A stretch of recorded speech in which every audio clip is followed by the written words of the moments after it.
कभी आपने महसूस किया है कि दुनिया में कुछ लोग ऐसे होते हैं जिनकी प्रार्थना केवल उनके होंठों से नहीं निकलती, बल्कि उनके दिल की गहराइयों से उठती है और सीधी परमेश्वर के सिंहासन तक पहुंच जाती है। ऐसे लोग ज्यादा शब्द नहीं बोलते, दिखावा नहीं करते, लेकिन उनकी प्रार्थना के पहले ही प्रभु उनकी राहें खोल देना शुरू कर देते हैं। लोग हैरान होकर पूछते हैं, ऐसा क्या है इन लोगों में? क्यों इनके लिए परमेश्वर के दरवाजे जल्दी खुल जाते हैं? क्यों इनके लिए परिस्थितियां अचानक बदल जाती हैं? क्यों इनके आंसू प्रभु के सामने इतनी जल्दी असर कर जाते हैं? और इसका जवाब किसी चमत्कार, किसी गुप्त साधना या किसी विशेष रीति में नहीं है, बल्कि उस दिल की हालत में है जो सामान्य इंसान को अक्सर दिखाई नहीं देती। वह दिल जो कपट से दूर हो, जो पूरी तरह टूट चुका हो, जो प्रभु के सामने खुद को बिल्कुल खाली कर देता हो और उस परमेश्वर पर पूरा भरोसा रखता हो जिसने उसे बनाया है। इसलिए मेरे दोस्त, इस वीडियो को अंत तक सुनना। क्यों कि इस वीडियो के अंत में तुम परमेश्वर की शांति अपने जीवन में महसूस करोगे। बहुत लोग प्रार्थना करते हैं, रोते हैं, गिड़गिड़ाते हैं, हाथ उठाते हैं, लेकिन फिर भी लगता है कि प्रार्थना कहीं हवा में खो गई। इंसान सोचता है, मैं तो इतने सालों से प्रभु को पुकार रहा हूं, लेकिन मेरी प्रार्थना क्यों नहीं सुनी जा रही? क्या मैं भी उन भाग्यशाली लोगों में शामिल हो सकता हूं जिनकी प्रार्थना प्रभु तुरंत सुन लेते हैं? ये वही सवाल है जो हर टूटे दिल, हर दुखी आत्मा और हर थके इंसान के भीतर उठता है। और यही सवाल हमें उस आदमी गहराई सच्चाई के करीब ले जाता है जो इंसान की सोच बदल देती है और उसका दिल प्रभु के साथ एक नई तरह से जुड़ने लगता है। सच्चाई यह है कि प्रार्थना केवल शब्द नहीं होती, ये केवल होंठों की हरकत नहीं है। प्रार्थना एक ऐसी आत्मिक पुकार है जो तब जन्म लेती है जब इंसान अपने पूरे टूटेपन, पूरे नम्रता और पूरे भरोसे के साथ प्रभु के सामने झुक जाता है। लोग सोचते हैं कि अगर वे जोर से बोलें या बार बार दोहराएं तो प्रार्थना सुनी जाएगी, लेकिन प्रभु आपकी प्रार्थना को उसकी आवाज से नहीं देखते, बल्कि उसके वजन से देखते हैं। और प्रार्थना का वजन किसी अल्फाज से नहीं, बल्कि दिल की हालत से बनता है। यहीं से हम उन लोगों की तरफ बढ़ते हैं जिनकी प्रार्थना प्रभु तुरंत सुन लेते हैं। लेकिन इससे पहले मैं आपको एक आत्मिक घटना सुनाना चाहता हूं, क्योंकि कभी कभी एक घटना इंसान की जान में वह आग जला देती है जो 100 उपदेश भी नहीं जला सकते। बहुत समय पहले एक बूढ़ा आदमी था। उसने पूरी जिंदगी मेहनत की, परेशानियां झेली, दर्द सहा, पर उसने कभी प्रभु से नाराजगी नहीं दिखाई। हर रात, हर सुबह, हर प्रार्थना में वह चुपके से कहता, हे प्रभु, मेरा भला कर, पर मेरा दिल तुझसे दूर न हो जाने देना। उसकी प्रार्थना सालों तक नहीं सुनी गई। परिस्थितियां ऐसी थीं कि कोई भी इंसान टूट जाए, शिकायत करने लगे, प्रभु से सवाल करे, लेकिन वह बूढ़ा नहीं टूटा। एक दिन उसके पड़ोसी ने पूछा, चाचा, आप इतनी प्रार्थनाएं करते हैं, लेकिन कभी सुनी गई? बूढ़ा हल्का सा मुस्कुराया और बोला, बेटा, मैंने कभी प्रभु से यह नहीं पूछा कि मेरी प्रार्थना कब सुनेगा। मैंने तो बस यह पूछा कि क्या मेरा दिल प्रार्थना के योग्य बन पाया है। जब दिल साफ होता है, तब प्रार्थना अपने समय पर खुद उड़कर स्वर्ग तक पहुंच जाती है। यह सुनकर उस पड़ोसी की आंखों से आंसू गिर पड़े, क्योंकि उसे समझ आया कि हम लोग प्रार्थना को जल्दी सुनवाना चाहते हैं, लेकिन अपने दिल को प्रार्थना के योग्य बनाने की मेहनत नहीं करते। यही वह गहरी हकीकत है जो हमारे बहुत से सवालों का जवाब देती है। अब धीरे धीरे हम उस सच्चाई के करीब पहुंचते हैं कि आखिर वे लोग कौन हैं जिनकी प्रार्थना परमेश्वर इतनी जल्दी सुन लेते हैं। दुनिया कहती है उस व्यक्ति की प्रार्थना में असर है, उसकी आवाज प्रभु तक सीधे जाती है, लेकिन सच ये है कि प्रभाव व्यक्ति की आवाज में नहीं, उसके दिल की रूहानी हालत में होता है।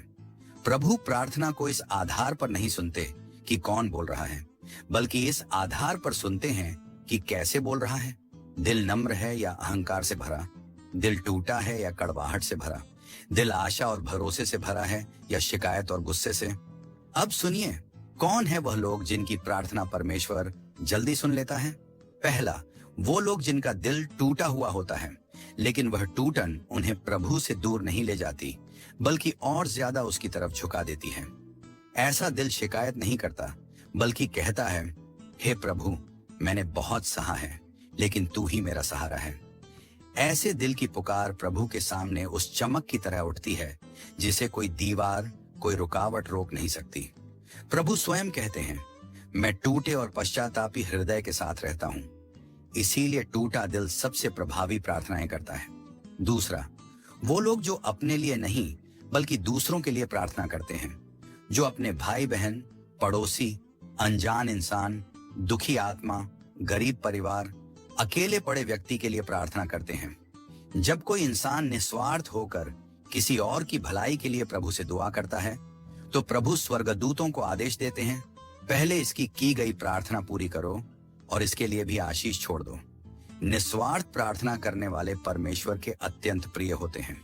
तीसरा, वो लोग जिनके दिल में किसी के लिए नफरत, बदला, कटुता या गुस्सा नहीं होता, क्योंकि याद रखिए, प्रार्थना उस दिल से नहीं निकल सकती जिसमें कड़वाहट भरी हो। जब दिल साफ हो जाता है, माफ करने की क्षमता आ जाती है, तब प्रार्थना एक प्रकाश की तरह उठती है और प्रभु उसका मार्ग खोल देते हैं। और यहाँ एक और गहरी बात है, कई बार प्रार्थना का उत्तर ऊपर से दे दिया जाता है, लेकिन इंसान को दिखता नहीं। उसे लगता है कि उसकी प्रार्थना रुक गई है, लेकिन हकीकत यह होती है कि प्रभु उसके लिए मार्ग बनाने में लगे होते हैं। जैसे एक कच्चे धागे को सुंदर कपड़े में बुनने में समय लगता है, वैसे ही प्रभु उसके लिए अदृश्य रूप से काम करते रहते हैं। इंसान को लगता है कि कुछ नहीं हो रहा, लेकिन प्रभु उसकी प्रार्थना पर काम कर रहे होते हैं। प्रार्थना का असर उसकी गहराई में है, उसकी लंबाई में। और यह असर तब आता है जब इंसान अपने दिल को खाली कर देता है, नम्र कर देता है और पूरी तरह से प्रभु पर भरोसा कर लेता है। जिनके दिल में यह भरोसा होता है, जिनके दिल में कपट नहीं होता, जिनकी रूह प्रभु के सामने पिघल जाती है, उनकी प्रार्थना कोई ताकत नहीं रोक सकती। और हाँ, हर कोई ऐसा बन सकता है। इसके लिए 3 चीजें जरूरी हैं। 1, दिल की सफाई और सच्चाई। जितना दिल साफ होगा, उतनी प्रार्थना ऊंची उठेगी। घमंड, ईर्ष्या, दिखावा, खुदगर्जी अगर ये दिल में होंगी तो प्रार्थना का सफर भारी हो जाएगा। 2, नम्रता, डर और उम्मीद। ये डर प्रभु की महानता का एहसास दिलाता है और उम्मीद उसकी दया का भरोसा देती है। जब ये दोनों संतुलन में हों, तब प्रार्थना की ताकत कई गुना बढ़ जाती है। 3, दूसरों के लिए प्रार्थना। निस्वार्थ प्रार्थना सबसे तेज प्रभु के पास पहुंचती है। और जब इंसान अपने दिल में इन तीनों बातों को जगह देता है, तब उसकी प्रार्थना सिर्फ आवाज नहीं रहती, वह एक आत्मिक पुल बन जाती है जो सीधे प्रभु के सिंहासन तक जाती है। इसलिए अगली बार जब आप प्रार्थना करें, सिर्फ इस इच्छा से नहीं कि आपकी परिस्थितियां बदल जाएं, बल्कि पहले अपने दिल को तैयार करें, उसे साफ करें, नम्र बनाएं और प्रभु पर भरोसा रखें। जब प्रार्थना दिल से निकलेगी, वह निश्चित रूप से प्रभु तक पहुंचेगी। याद रखें, प्रभु कभी देर नहीं करते, वह बस सही समय चुनते हैं। जब हम टूटते हैं, थकते हैं, रोते हैं, उसी समय प्रभु अपने चमत्कार की तैयारी कर रहे होते हैं। वह हमें देर से इसलिए देते हैं ताकि हम उस आशीष को संभालने लायक बने, और कभी कभी वह तुरंत इसलिए दे देते हैं ताकि हमारा विश्वास डगमगाए नहीं। यदि आपके दिल में कोई दर्द छुपा है, कोई इच्छा बरसों से पड़ी है, कोई आंसू रुकते नहीं, तो आज इस समय प्रभु के सामने अपने दिल को खोल दीजिए। अपना दर्द बताई, अपनी थकान बताई, अपनी गलतियां स्वीकार करें। प्रभु टूटी आत्मा को कभी खाली नहीं लौटाते। प्रभु आपको सुनेंगे, आपको देखेंगे और आपको वही देंगे जो आपके लिए सबसे उत्तम है। यदि यह वीडियो आपके दिल को छू गई हो, तो एक बार लिखिए, मैं परमेश्वर पर भरोसा करता हूँ। यह गवाही आपके विश्वास को और मजबूत करेगी।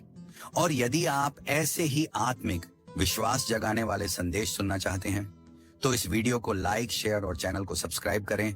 नोटिफिकेशन बेल ऑन जरूर करें ताकि ये संदेश और दिलों तक पहुंचे और यह आपके जीवन में एक आशीष का कार्य बन जाए। हे प्रभु, जो भी ये बातें सुन रहा है, उसके दिल से हर बोझ उठा ले, उसकी प्रार्थनाएं सुन ले, उसके रास्ते खोल दे, उसके घर में शांति और आशीष दे, उसकी रातों को सुकून दे और उसके दिल को अपने प्रकाश से भर दे। आमीन।